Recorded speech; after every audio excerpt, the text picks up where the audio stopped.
So I'm sorry for the very late start. I got busy at the reference desk. Thank you very much for joining us this evening.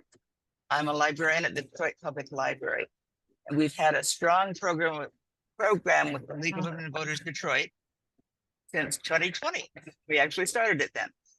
You were brought into this program muted. Please put any questions into the chat. I will capture these questions and ask them at the end of the presentation. We might be able to allow people to unmute at the end to ask questions directly.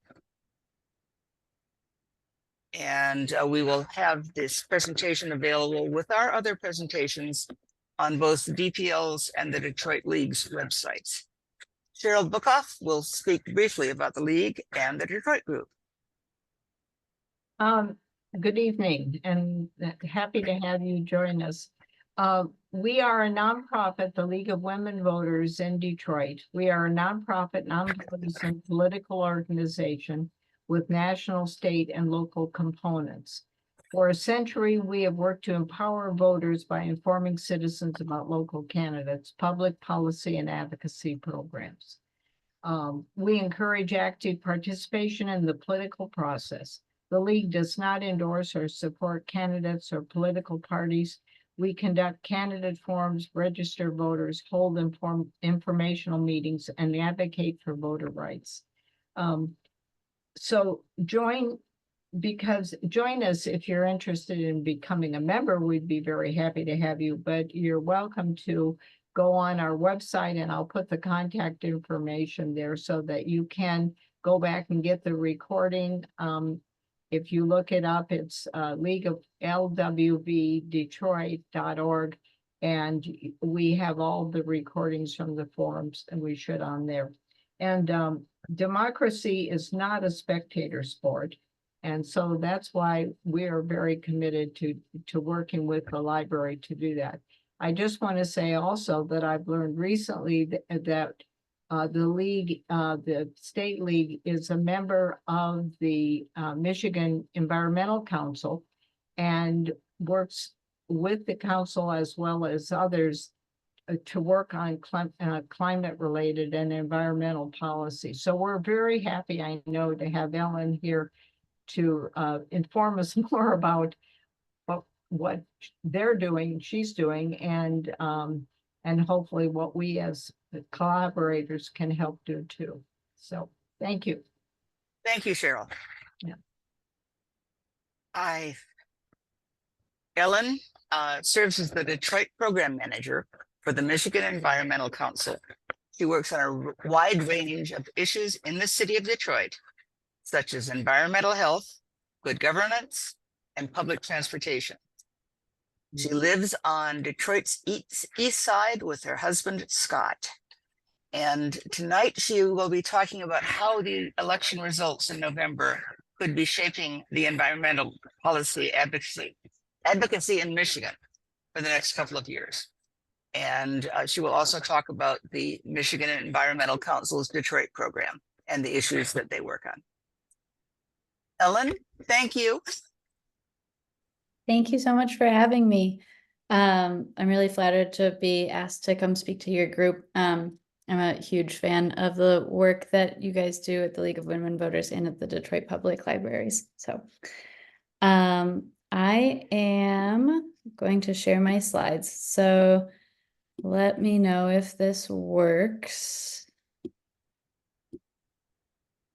Let's see, sorry, should have. Oh, here we go.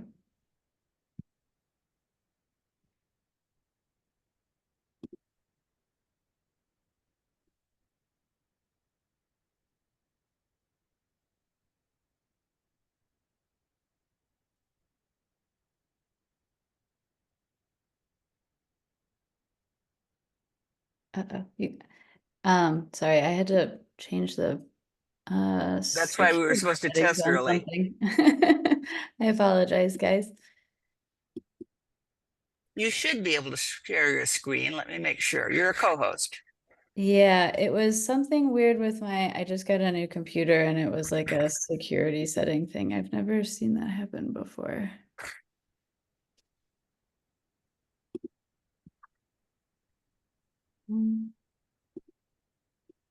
Oh, there we go. Okay, sorry guys, I'm gonna have to, it's gonna set telling me I have to quit and reopen Zoom, so I will be right back on after I do this. I really apologize. I did not anticipate this would happen. Be right back. These things do happen to all of us.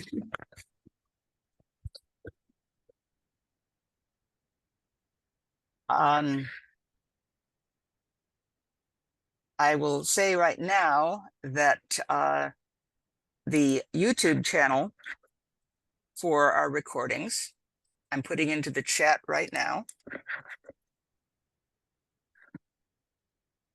And it usually takes a couple of weeks to be loaded, but they are available then. And then after they are available on our YouTube channel, the recordings are posted on the Detroit League's webpage.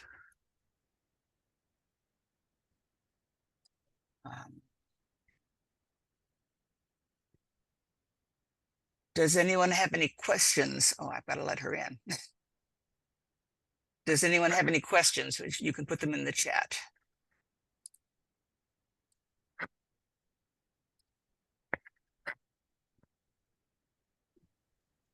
All righty, can you guys hear me? I can hear you. Yes, Great. I can too. I'm gonna try this again. Sorry about that.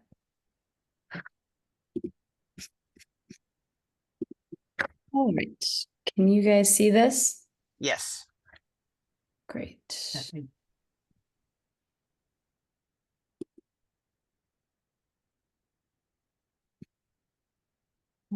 Okay, so today I'm going to talk a little bit about the Michigan Environmental Council, the issues we work on, and what we're watching as we approach the November election.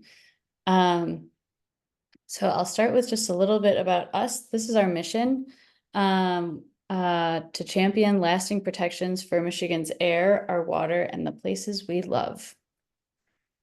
So Michigan Environmental Council is a Lansing-based organization that was started in 1980. So we just celebrated our 40th birthday a couple of years ago.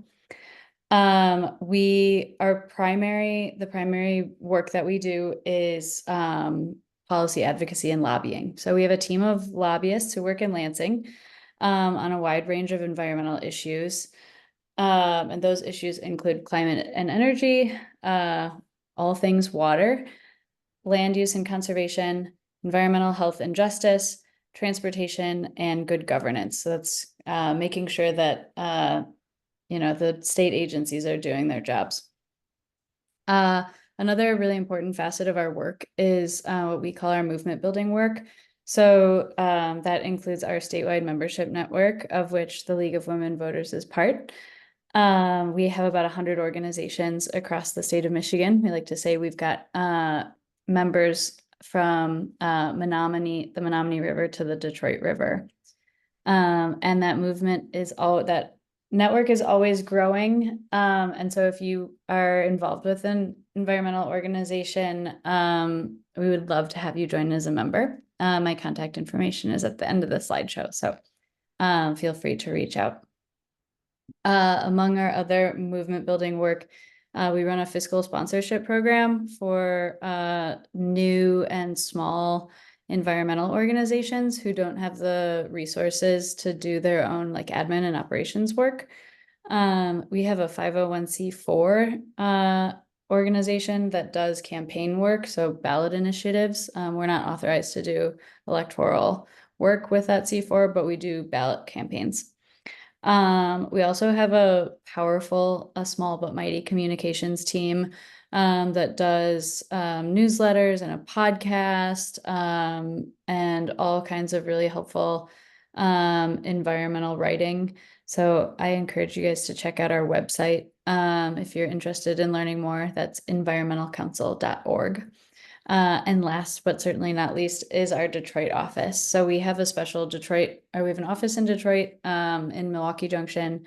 We have 2 dedicated staffers to the Detroit program, which is relatively new. It started 2 years ago. So that's where I work with my boss, Galen.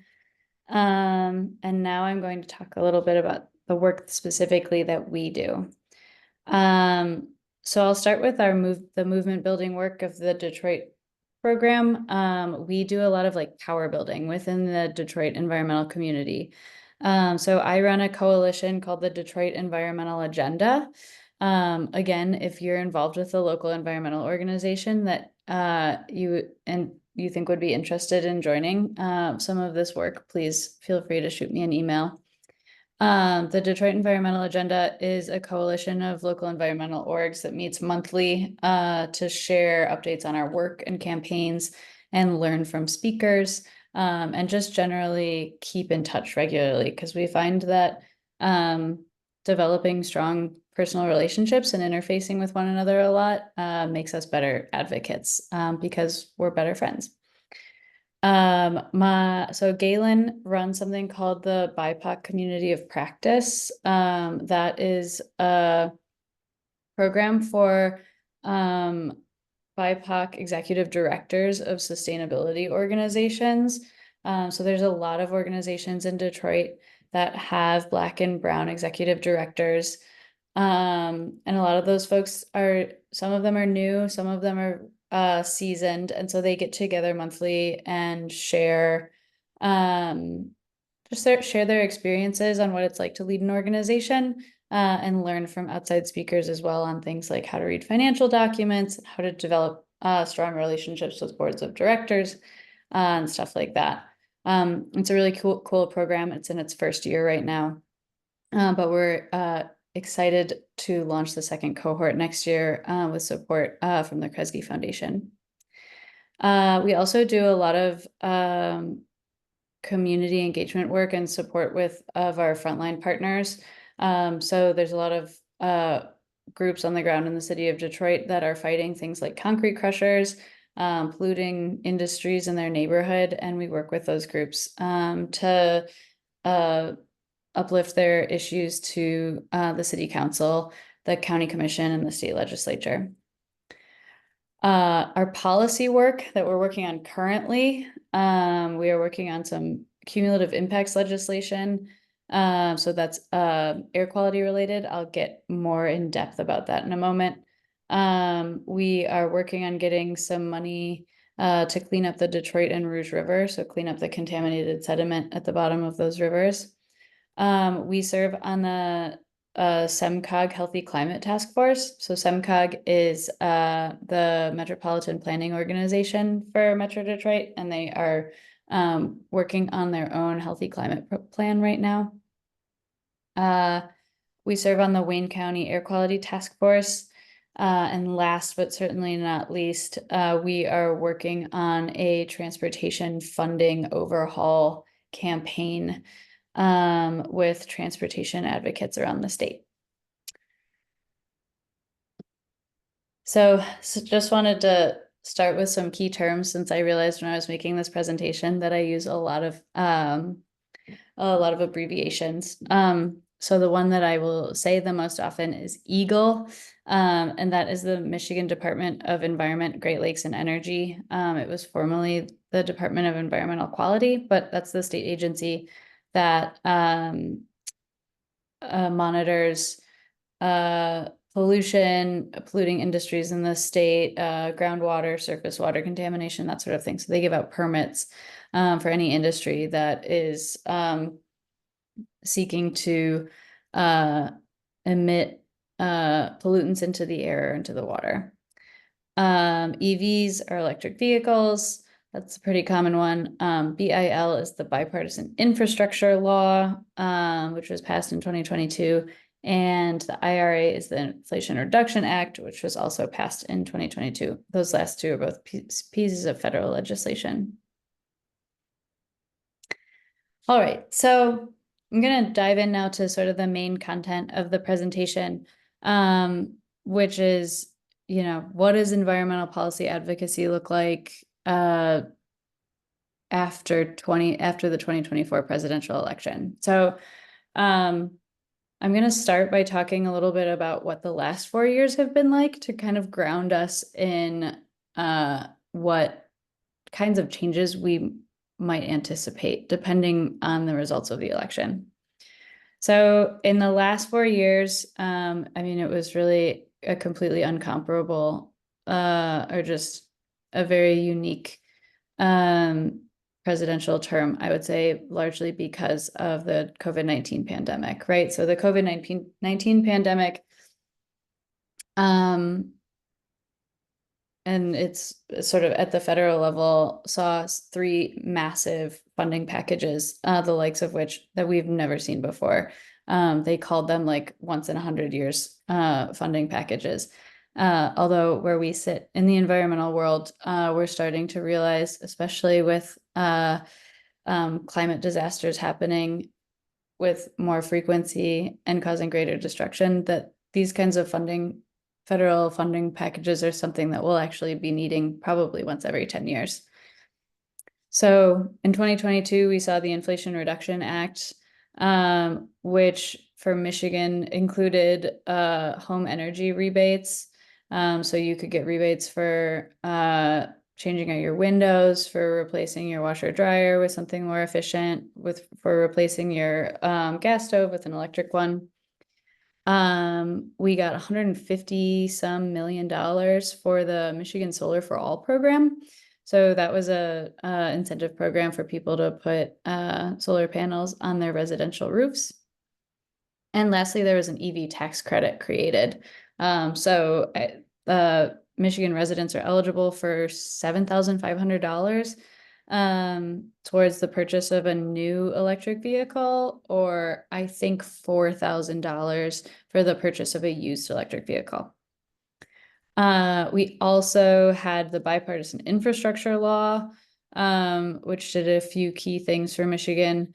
It put $1 billion into the Great Lakes Restoration Initiative, which is a pot of funding dedicated specifically for cleaning up polluted sites in the Great Lakes, which is obviously something we need very badly. We saw an influx of funding for public transit, although not as much as we got for road funding. And then we also saw money for water infrastructure and EV charging infrastructure. And at the state level, in the last 4 years, and especially within the last 2 years, so 2 years ago, we after the midterm elections, we ended up with a Democratic majority in the state Senate, a Democratic majority in the state House, and a Democratic governor. So for the first time in my lifetime, the state of Michigan had a Democratic trifecta, which I work for a 501c3 organization. I'm not allowed to encourage you to vote one way or another, but I can say rather plainly that when we have Democrats in power, environmental legislation tends to do better. So we saw some huge wins in the last 2 years in the state of Michigan in the environmental community. The most notable being the climate and energy package that Whitmer signed into law last year. So that made Michigan a leader in climate and in the fight against climate change in the country. It established a 100% renewable energy portfolio standard by 2040. Oh, sorry, the year got cut off there. So that means that by 2040, DTE and consumers and all of the utilities in the state have to be producing all of their energy from 100% renewable sources. There is a big debate on that right now about what is clean or what is renewable. And sort of the drawback from my perspective of the Inflation Reduction Act is that that's where that money came from to the state of Michigan to reopen the Palisades nuclear plant. So the utilities are vying for an expanded definition of clean energy to include nuclear because they don't want to invest in wind and solar as much as they should, which is really too bad because right now solar energy is the cheapest energy that you can produce on planet Earth. The energy bill package also included utility regulation reform. So the utilities every 5 years, I think, are required to do something called an integrated resource plan, which outlines where they're getting all of their energy from, like how it's being produced and how it's being distributed to their customers in the state of Michigan. So you guys might have heard that a couple of years ago, Consumers Energy closed their last coal plant. So Consumers Energy no longer uses any energy derived from coal. DTE still does. So if you live in Southeast Michigan, some of your energy might come from coal or coal burning. So those IRPs, that integrated resource plan, the utilities have to tell the state of Michigan how they're getting their energy. And with this new energy law, what we mandated is that privately owned utilities or investor-owned utilities like DTE and consumers have to start taking into consideration equity and environmental justice into their integrated resource plans. So that includes making sure that their coal-fired power plants or any of their power plants are not creating undue harms or like overburdened pollution or excess pollution in overburdened communities. And lastly, one of the big thing that the jobs bill or the energy bills did was ensure clean energy job sector growth. So incentivizing jobs, especially in the wind and solar sectors. So paying for trainings for people to go back to school to learn how to work on EV chargers, to work on solar panels and windmills. A couple other things that wins that we had in the last couple of years. We passed a bill that required universal lead testing for children in the state of Michigan. So prior to, I guess it went into effect January this year. But prior to that, the only kids in Michigan who were required to get tested for lead were kids who were on Medicaid. But in Michigan, 70% of our housing was built before 1978, which means that 70% of the housing stock in Michigan has lead in it. So my house, I'm over here on the east side of Detroit. My house was built in 1905.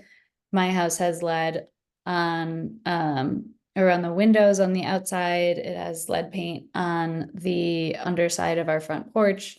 And so yeah, if you live in an old house, a house built before 1978, chances are there's lead paint somewhere in your house. So it didn't make sense to just test kids on Medicaid because kids all over the state, regardless of income level, are likely to encounter lead paint. So that was something that was really exciting to me because it was a bill I got to work on, and you'll see in the photo here, that's me with Governor Whitmer and some of our advocacy partners the day that she signed that bill into law.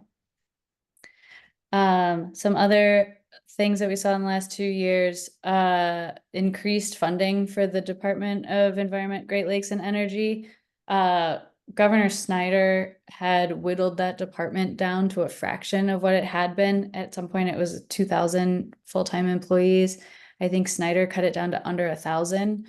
And that was part of his, he was always very concerned with balanced budgets, right? So part of balancing those budgets were slashing the capacity of our regulatory agencies, which severely impacted and limited Eagle's ability to do their jobs. So they are the ones who go out and make sure that plants aren't polluting more than they should. So you probably have heard in the news about like the Stellantis plant over on the east side emitting a noxious smell.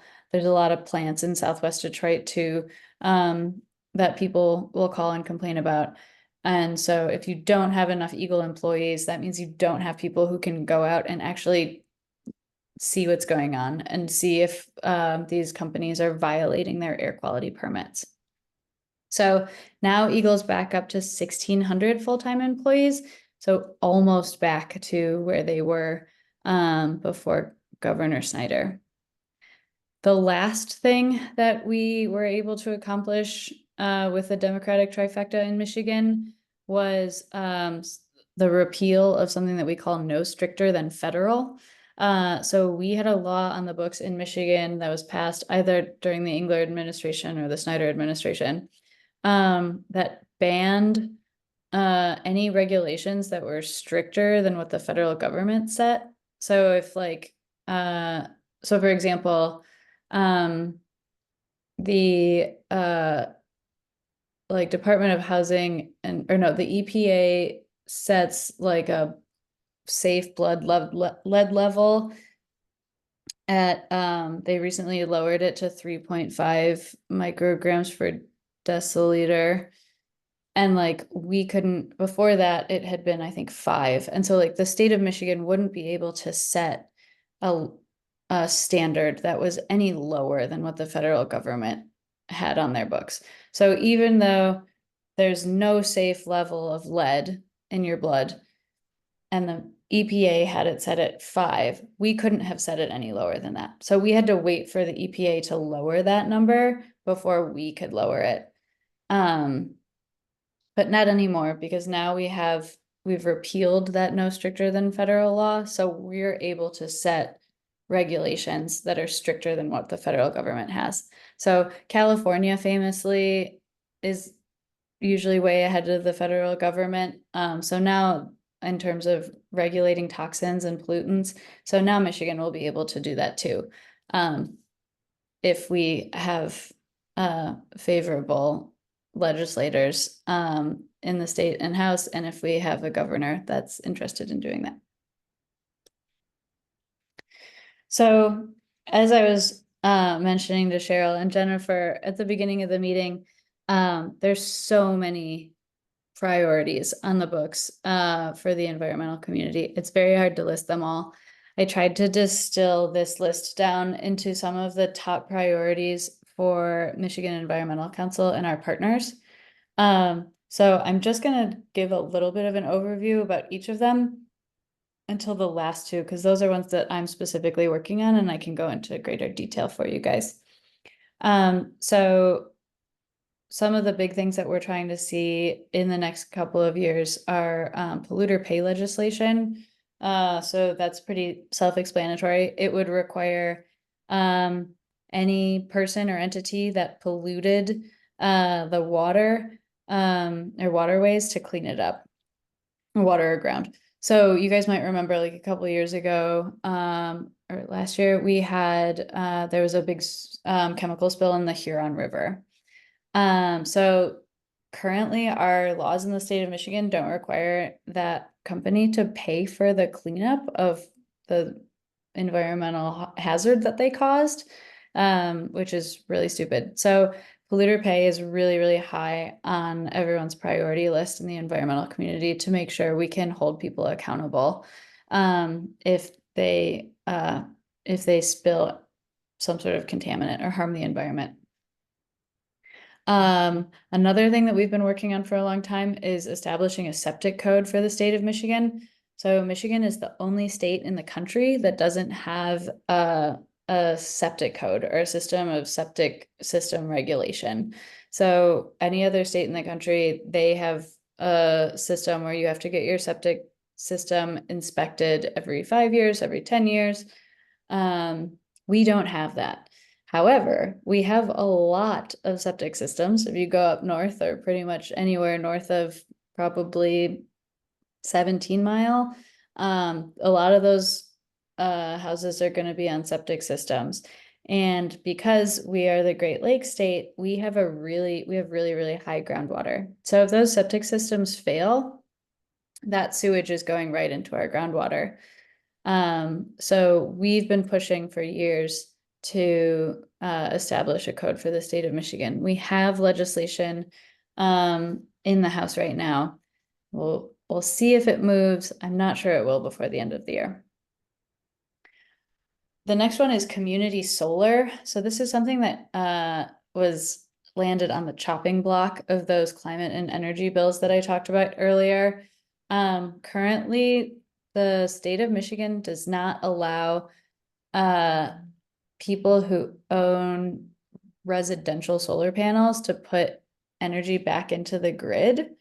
So any energy that you generate, you have to buy, or like you pay for it. DTE will like, you have to pay DTE for the electricity you generate. You're not allowed to like connect your own solar panels to the grid. So you can have your own solar panels and you can use them like for your own personal use. So you could like use them to like charge your lawnmower or charge your car. But you're not allowed to share that energy with the grid and thereby lowering the cost of electricity for other DTE or consumers, customers. So we want to put this back in front of the legislature and pass real community solar so that people who have solar panels in their communities or on their houses can help lower the amount of energy that's produced from burning fossil fuels. The next one is transportation funding reform. So similarly, what we did with the climate and energy package, we are hoping to do that with the Michigan Department of Transportation. And we are hoping to create a prioritization framework for Michigan Department of Transportation, so that if they want to widen a highway, or build a new road, they have to go through an assessment program that determines what the climate impact of that project would be, and if the money would be better spent on public transportation options, or bike lanes, or making walking paths more accessible, to really make it possible to walk, ride a bike, take a bus, take a train in the state of Michigan. And the last one that I will just quickly summarize here is restoring rulemaking authority to Eagle. So under the Engler administration, I think Republicans took away the power of the environmental regulatory agency in Michigan to create new rules on their own. So right now, Eagle can't make up new rules to increase regulation of an issue. They have to wait for the legislature to do it, which, as you can imagine, really holds back a lot of progressive environmental work that can be done. One of the things, for example, is like Eagle's not allowed to update the floodplain maps. The legislature would have to call to update the floodplain maps. And as anyone who remembers the summer of 2021 knows, the floodplain in the state of Michigan is a lot bigger than we think it is, right? Like a lot of us are very vulnerable to having our basements flood, and should be advised to get flood insurance. But we can't until those maps are updated. So now I'm going to talk a little bit about cumulative impacts. This is an issue that I've been working on with some local partners around Metro Detroit. So this is an issue that targets air quality and environmental justice. So I assume most of the folks here are from Detroit or Metro Detroit. So you're probably familiar with some of the air quality issues that we have in Wayne County, and just Detroit's reputation as an industrial capital, right? So in the city of Detroit, we are home to over 280 polluting facilities and 68 Superfund sites. So those polluting facilities are facilities that have air quality permits. So they're allowed to emit pollutants and toxins into the air. So Detroit's a pretty big city, right? 139 square miles. But 280 polluting facilities means there's almost 2 polluting facilities for every square mile in the city of Detroit, which is way more than if you went to a place like Bloomfield Hills, for example. So children living in communities with significant numbers of polluting facilities are 5 times more likely to experience asthma-related hospital visits. And you guys might have seen the news headlines in the last couple of weeks that the city of Detroit is one of the worst places to live in the country if you have asthma. That's how dangerous our air quality is. So in 2023, the American Lung Association ranked Wayne County among the 25 worst counties for air quality in the US. And it's not just Detroit. So in June of 2023, so last summer, the Upper Peninsula experienced its first air quality alert for any contaminant. So that was during the Canadian wildfires. You guys probably remember those. Yes. So when that happened, I mean, you guys remember our air quality was really bad. The sky looked really weird. It was super hazy. So this term cumulative impacts, what that means is like if you take a place like Detroit, especially Southwest Detroit, where we have so many factories that are emitting toxins and pollutants into the air. So their air quality is already really bad. It's probably an ambient level of like EPA says, I think the EPA standard now is 9. It's probably about 9 for the 2.5 particulate matter, and I can't remember what the metric is. It's parts per billion or something like that. So it's probably like the ambient air quality in Southwest Detroit is probably 9. But so then when you have something like the Canadian wildfires blowing smoke down the state of Michigan, that ambient air quality for the particulate matter might jump up to like 20. And you guys probably remember looking at your the weather apps on your phones, it would tell you the air quality and it might be in the red, right? So in Southwest Detroit, it's probably always in like in the yellow or something. And so just these extraneous situations or like the wildfires can just send that number right into the red. So that means if you have asthma, you are likely staying inside all day, using your inhaler constantly, or possibly even going to the hospital. Oh, sorry, Cheryl, was there a question? No, just sneezed. Oh, let's. Yes.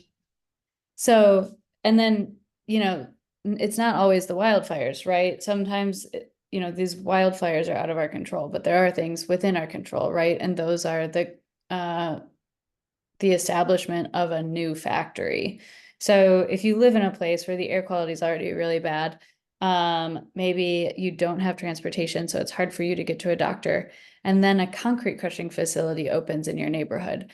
So then the air quality gets even worse, and you don't have the resources to get to the doctor on a regular basis, or maybe you work too much, you can't go to urgent care because the hours don't match up with your schedule. So we have so many people in the city of Detroit who that's the story of their lives. They are sick because of the places that they live. And when Eagle gives an air quality permit to a facility, they don't look at the existing polluting industries in that area. They just look to see if the company filled out their permit application correctly. So what we want to do with this cumulative impacts legislation is force Eagle to take into consideration what are the existing polluting industries and what is the makeup of the community in a place where someone wants to open a new factory or a concrete crusher or something like that. So I have a couple maps here to kind of depict the problem a little better. So on this side, we have hospitalization rates per 10,000 people. So you'll see out in Oakland and Macomb counties, the hospitalization rates for asthma are pretty low, lower than the Tri-City average. And then you'll see here in Detroit, the hospitalization rates are very high. So we've got just about 40 to 86 hospitalizations per year every 10,000 people. And I will note that this data is almost 20 years old. So it has probably gotten worse. I don't think it's gotten that much better. And then on this side here, you can see, so these are air quality permits. So each one of these little dots is where there's like an air quality permit that it's had no violations. And then these red dots are s- businesses that have received air quality violations, and the size of the circle indicates the number of violations. So like here, there's been about 35 air quality violations from some industry that's looks like it's near mid. Oh, that's might be the and depending on what year this map was made, that could have been the incinerator. Over here, that's probably Stellantis. Down here, you've got US Steel, Marathon, et cetera, et cetera. And then this is the environmental justice score. So the Michigan, the state of Michigan has an environmental justice screening tool, and those numbers go from 0 to 100. So 100, you're way closer to, or so 100 means that it's like the neighborhood is generally people of color. They, English is their second language. They make under the federal poverty level. And they're usually Black people of color or immigrants. So you can see how this air quality issue is really an environmental justice issue. Metro Detroit has a lot of what we call environmental racism, where the industries that pollute, that poison our air, that poison our water, tend to locate themselves in places where people of color live, where poor people live. And if you're white and if you make more money, you are generally not living next to a place like a concrete crusher or a steel mill or an oil refinery. So that is for us the motivation for passing a law like cumulative impacts to help disperse these polluting industries and to save the health of people who live in places like Detroit or Flint or Benton Harbor or Saginaw. Oops. So like I said, we have a bill in the House right now, or I didn't see that. We have a bill in the House right now, but we don't expect it to be pushed through before the end of the year, which means it'll have to be reintroduced in January. And as I'll get into in a moment, we don't know exactly what Lansing is going to look like in January. But if you're interested in checking out more about the cumulative impacts legislation, it's House Bill 5901. So the State House website has copies and summaries of all of the bill text on their website. So quickly, I've kind of already summarized this, but this bill would require Eagle to take cumulative impacts into account in air quality permitting. So it would require Eagle to examine the surrounding community and what existing sources of pollution already exist in that community, and whether or not the community is predominantly BIPOC, and what the income level of that community is.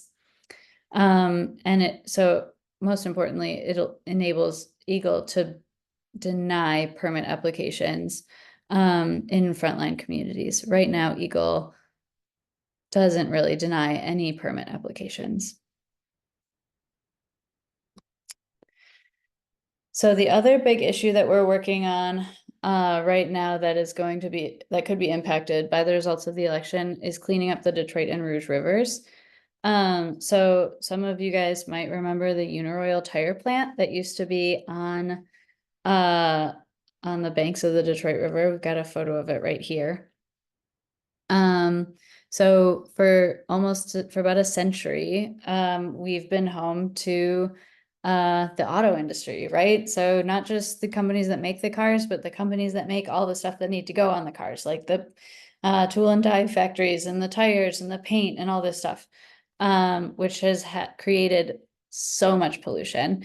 And before the EPA, those companies would just dump all that stuff right into the rivers. So at the bottom of the Detroit and the Rouge Rivers is a lot of toxic material. And right now, there is a federal funding opportunity for us to get money that's needed to clean up the Detroit and Rouge Rivers. So that's something that we are working on right now. And we are trying to get that money in the state budget next year. So in the Detroit River, so cleaning up the entirety of the contaminated sediment in the Detroit River is going to cost about $900 million. That's the EPA and Eagles estimate. And cleaning up the Rouge River is going to cost about $480 million. That's a lot of money. And we're going to have to do it eventually. And right now, this federal government is willing to put up 65% of the total funds needed to do that. And then there are also some local industrial partners that are willing to kick in some money. So that's DTE, Marathon, Ford, Uniroyal might even be on that list. And so we are asking the state to put up about $100 million and apply for this matching grant, which would cover the cost of completely remediating the contamination in the Detroit and Rouge Rivers. But since it's a budget issue, it requires the approval of the state Senate and the state House. So now let's talk a little bit about specifically the election and what we're watching. So this year, everyone in the Michigan State House, or all the state House seats are up for re-election. So the Senate is on a different schedule, right? So the Senate stays where it is. We have a slim Democratic majority in the Senate right now. And then obviously we have a Democratic governor. So in the Michigan State House, there are 110 seats. So here's a map of all the districts. So we have 56 Democrats with 54 Republicans. So this map is from a website called Dave's Redistricting. If you're into maps and election stuff, I highly recommend you check this out. It's very interesting. So the shading of each of these districts is what the polling is looking like. So where we think like how we think this district is going to vote in next month's election. So the state house, it's looking like the Dems could lose the House. And so that means that if the Dems lose the House, all the stuff that I was talking about becomes way more difficult. So the districts that we anticipate might flip Republican are the following. And I've got some notes here because if you guys know people who live in these places and this stuff is important to you, you should tell them to go out and knock some doors in their community. So first we have District 44, which is right here. So this is Battle Creek and Marshall. Over here we have District 103. This is Traverse City and Sutton's Bay. So both of those might flip Republican. So they're currently Dem seats. And then one of the seats that the Democrats are really gunning to get back is District 46, which is Jackson, Michigan. So that's right here. More seats that could flip Republican, 38. That's South Haven and New Buffalo, and Benton Harbor. So basically like the state line between Michigan and Indiana all the way up to South Haven, which is up here. 58 is Sterling Heights and Warren. It's a weirdly shaped little district right here. And 61 is Sterling Heights and Mount Clemens. And then the ones that the Dems are looking to possibly take back from the Republicans are 54 and 55. So that's here. So that's Lake Orion up here. And then this is Auburn Hills. And here we've got Rochester Hills, and I think probably a little Auburn Hills. And the last one that we think might flip to Republican is 27, which is here. So this is Grosse Ile, Wyandotte, and Trenton. Oh, and then this should say Democrat. But the seats in this area that could flip to Democratic is 28, which is Woodhaven, Brownstown, area, and 29 also might, the Democrats are really trying to take this one. So this is just south of the airport, Huron Charter Township. So it's really a toss-up right now, but it makes it all the more important to get out and vote and to mobilize your friends, especially any of them that live in the cities that I just talked about. So the thing that we're really worried about, as an environmental organization that works in Lansing, and we work very closely with all of these with the legislature, legislative victories just become a lot harder if we lose the House to the Republicans. So we will still have the Senate and we'll still have the governor, but we won't be able to do the kind of policy work, heavy hitting policy work that we've been able to do for the last 2 years. Our leverage comes in the budget negotiations, and it will really just depend, like if the Republicans take the House, we'll have to find out basically how obstinate they're going to be, and maybe they will want to just grind everything to a halt, not even pass a budget and shut the whole state down, or they might want to play ball a little more and pass a budget, in which case, they'll need Democratic votes to pass the budget. They'll need the Senate to pass a budget. So therein lies our space for negotiating, is passing the budget. I know I'm already at 7 o'clock, so I'm going to try to rush through this last part. So the Michigan Environmental Council doesn't work on federal issues. We only work on state issues, but obviously our work is heavily impacted by what's happening at the federal government. So the things that we're really watching for are basically what would happen to the EPA, depending on who wins. With the Biden administration, we saw a lot of great stuff happen with the EPA, a lot of new funding opportunities. We would expect that a Harris administration would continue on that same path. With Trump, we've heard that he's interested in shutting down the EPA, or drastically reducing its power, which especially for the Great Lakes is that could be a big threat to the Great Lakes. Another thing that we'll be watching for is what happens with Line 5. This is a really interesting one. So Biden has actually taken kind of a back seat or the Biden administration hasn't really waded into this discussion at all, because Line 5 is owned by a Canadian company, and Canada is our most important partner. We do most of our trading with Canada. So this the current Democratic administration has not been interested in threatening their relationship with the Canadian government over Line 5. Depending on who wins the election, that could change.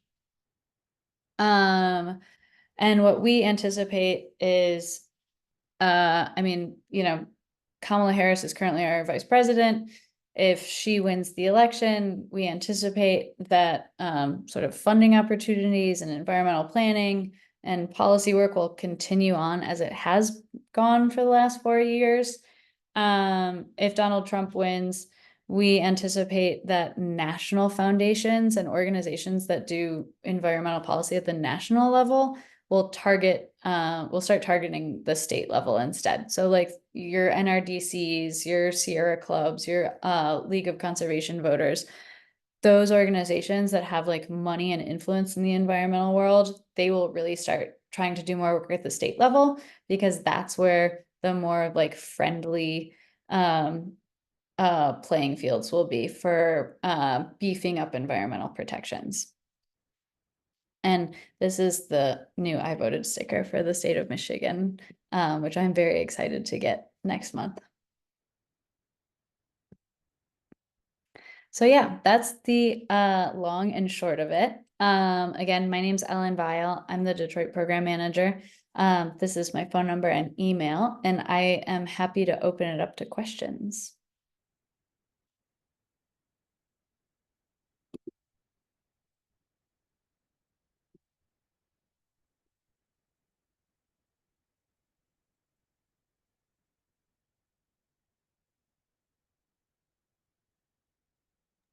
I know I have a question. I don't know, normally Ruth, who's one of our planners with us, wasn't able to be here and she handles questions. I haven't looked in the chat to see, but, I guess I'm wondering, um, what would be the impact on the Michigan Environmental Council if if Trump won, and if therefore the national groups, if it was such that his decisions, if they wanted to work on the state level, how would that affect the Michigan Environmental Council? Would that be good for you? Would that complicate things? I mean, I guess I'm just wondering how you would feel about that anyway, since the mantra has been in various political circles, that basically local is really where it's at, and we need to work locally as much as we can, as well as federally.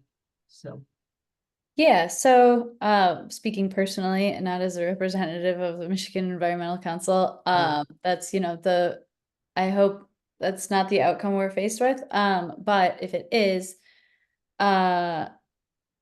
what what we think would happen would basically be, like that would be good fodder for the Michigan environmental movement. Having more resources directed at local communities and state level would be really good. Especially because, like you said, like we know that a lot of change happens locally, especially doing things like creating like better like water runoff systems and drainage systems and stuff like that. Like a lot of these are things that can be tackled locally, public transportation, bike lanes, stuff like that. So if there was like more money available for local communities, because these big national organizations were targeting those because they thought that's where they could get work done, as opposed to paying lobbyists in Washington, that would be good for the state, I think. But you have to kind of compare that with the federal funding that we could be getting from the federal government, if there was a Democratic presidential administration, right? So with a Democratic presidential administration, we would, the revenue sharing for states and the budget might be larger. So we would, the money coming in from organizations like your National Resources Defense Council or your Mott Foundation or something like that, like there's going to be a lot of need, right? All across the country. So that means we'll be probably fighting for more resources, whereas we might not have to worry about that as much if a Democrat wins. thank you. Mhm. Does anyone else? I don't think Jennifer, are you on? Because she may have had to leave for a minute, but I'm not allowed to really share the screen. So, I mean, I haven't had even the training to do that.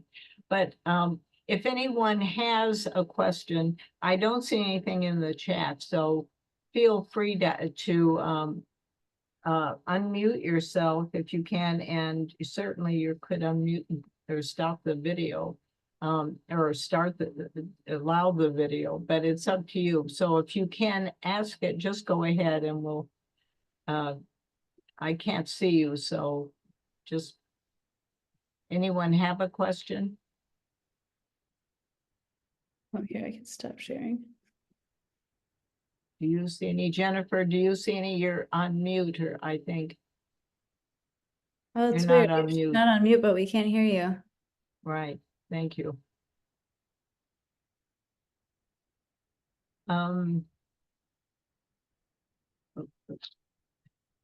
Let me ask, and it was another question I had when I came through. I hate to be the only one asking questions, it's but okay.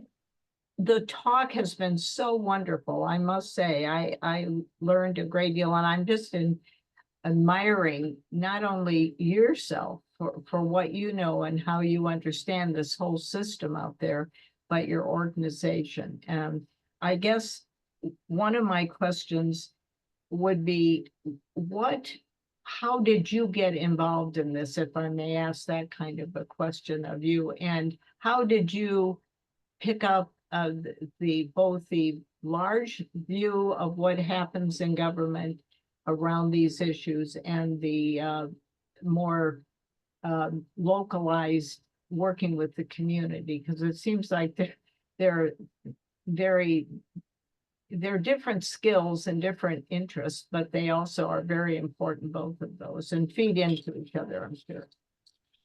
Yeah, well, thank you, Cheryl, so much. That's very kind of you to say.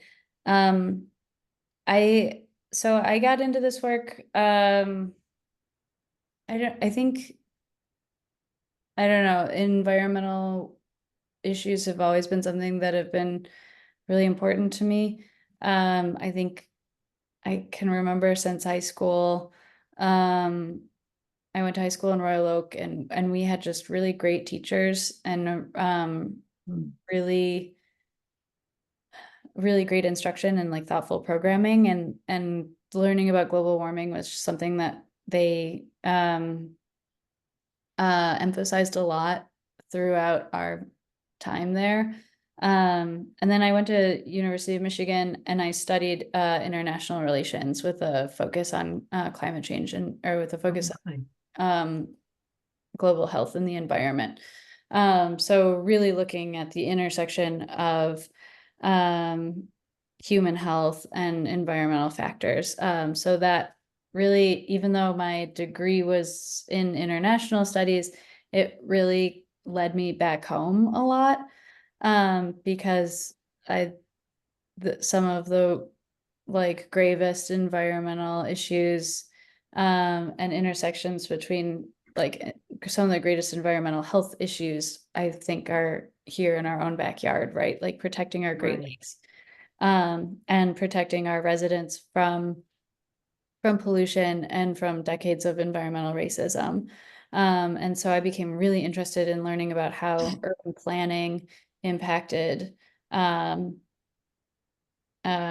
way that we experience living in Metro Detroit, and the way that white people and Black people experience it differently, like the creation of the highways, redlining, and that sort of thing. And then coming to realize that not only does that have like social and economic impacts on people, but it has very real health impacts on people. And so, yeah, I have done work in sort of the nonprofit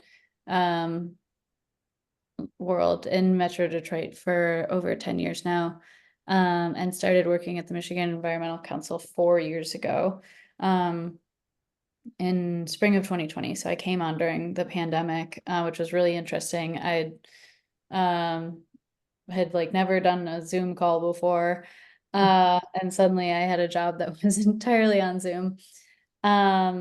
And I will say to the second question, I definitely didn't come overnight. I think, in terms of kind of figuring out the landscape, but I've lived in Detroit for about 10 years. This community is really important to me. And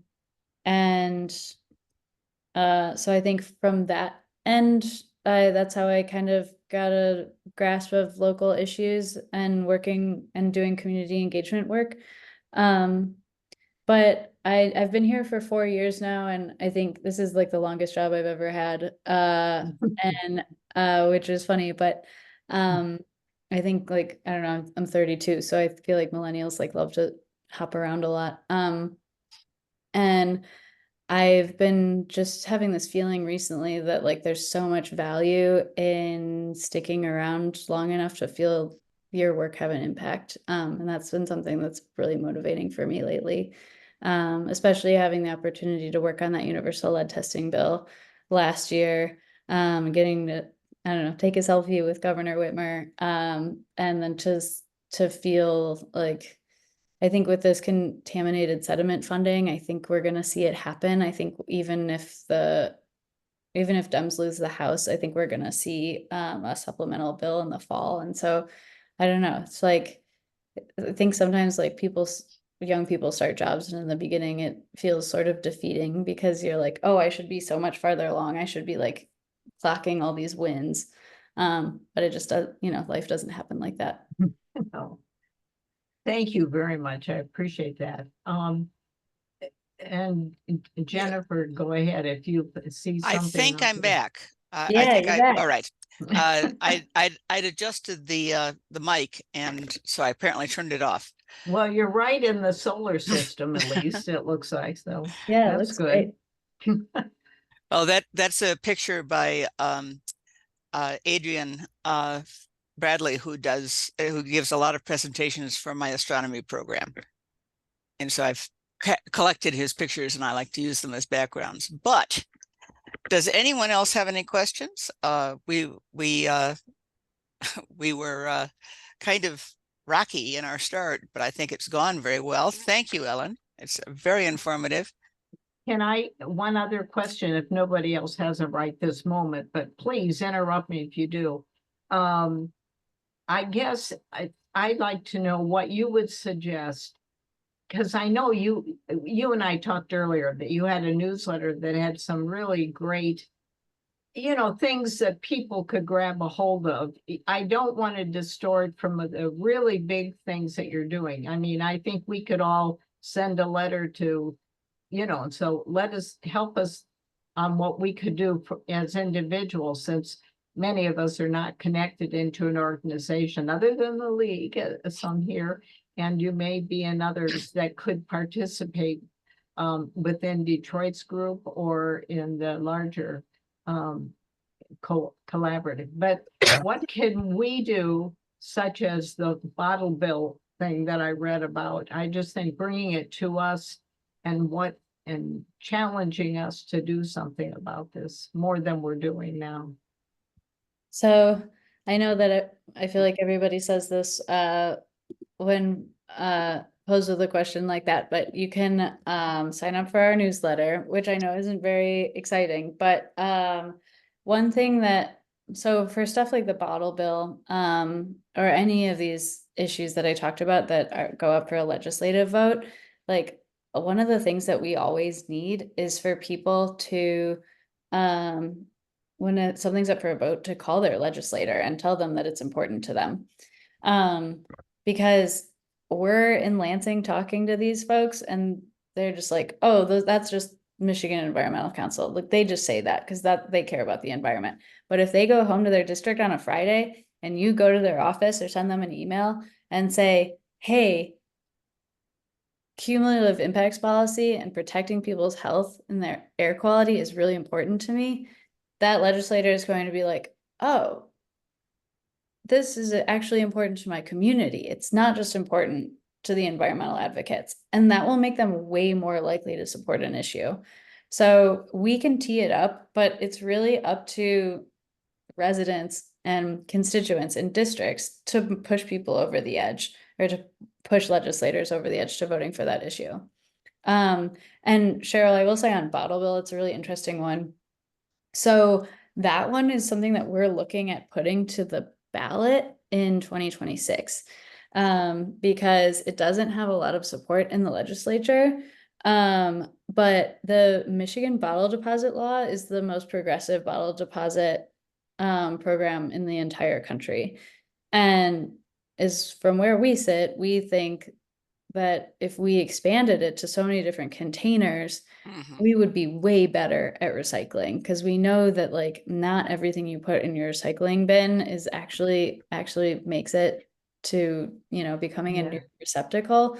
But what our bottle deposit law does is like those cans that you bring to Myers, when you recycle them, they go to a special facility where they're specially cleaned and especially made into like new aluminum cans. So there's like this direct pipeline for those for returnables in Michigan.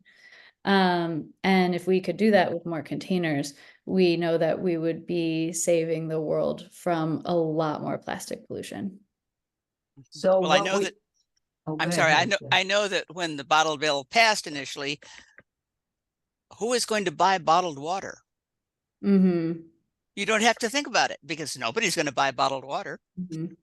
But now everybody does, right? Mhm. And so, yeah. And Bill Milliken, shout out to him. He was one of our most progressive environmental governors that we've ever had. So we have an award named after him at the Michigan Environmental Council. Good. And yeah, so if you sign up for our newsletter and stay in touch with us, we have a Facebook and an Instagram too. Our Instagram's really good. I just looked through it earlier today to like find, I was like, am I missing any wins that we've had? Because they would be on there. So those are ways to stay in touch. And then yeah, if we roll out a bottle bill expansion ballot initiative in 2026, that would be some of the places to find out about it. And then at that point, we'll be in the position to sort of build a coalition of organizations to get out and knock doors about it and send communications and write op-eds and all that kind of thing. So if that's something that you're interested in doing, I would say the place to start is to check out that Take Action page on our website, and sign up for our stuff, sign up for our newsletter. And you can read a lot more about our campaigns and stuff there too. I was inspired when I read the newsletter because you had an article in there about the man who started the bottle bill campaign. And I thought that's what, one person did that. And I'm sure there were a lot of people that helped, but if you have someone has an idea, I think that's so great. The other question I have is related to this is when I read about what you wanted to do, I wondered who's going to figure out where the other things that you want to have recycled that aren't recyclable now, who's going to connect up those products with the manufacturer of whoever uses them and addresses them. It doesn't seem like our environmental organizations that in tune with what's happening with each of those elements or those materials to do that, or is that something that one could require the Eagle to do, or how are you going to do that part of it or get that to work, and get people supportive or answering that question to people who ask it? So yeah, a lot of that stuff happens kind of like prior to it, hitting the ballot, right? Yes. So as we've been in bottle bill expansion negotiations for like as long as I've been working at MEC, these conversations have been happening. And so it's like us talking to the wine and beer wholesalers, right? So there's like a whole like industry that represents the wine and beer wholesalers. Because like, you can recycle beer cans, but beer cans and bottles, but you can't recycle wine bottles, right? So like adding wine bottles, we have to like talk to the wholesalers who like distribute wine bottles, figure out how those wine bottles would be like collected, sanitized, and then like resold. Or in Michigan, we let them break and melt the glass down and form and make new bottles. But in a perfect world, we would just sanitize them and sell them back to the companies that use them. So, and then another big part, so the other big players in those conversations are companies like Tamra and Shupan. So Tamra is the company that makes the recycling machines, or like the bottle return machines. And Shupan is the company, is the business where they go to. So their facilities in Wixom, right off of 96. So like all of the returnables that you bring to the grocery store in like Metro Detroit, or a lot of them go to this facility in Wixom. So we have to like talk to them because anything that would be added, like the water bottles, right? So like you have like the smart water bottle, which is like bigger and has thicker plastic, and then you have like the Ice Mountain one, which is thinner or like smaller and has thinner plastic. So like Tamra has to make new machines that can recycle some of those, and then Shupan's facilities have to be able to take them and sanitize them or do whatever it is that they do with them. With the cans, I know they like clean them, smash them down, and they create these massive like cubic yard blocks of cans, like compacted trash. Like when you, it's not trash, but it's compacted. Um, and then the other player in that is the grocery stores that have the machines. So they would like would have to like either replace or add new machines. They've been kind of like the sticky wicket in all of this because all of the grocery stores hate having bottle return machines. Yes.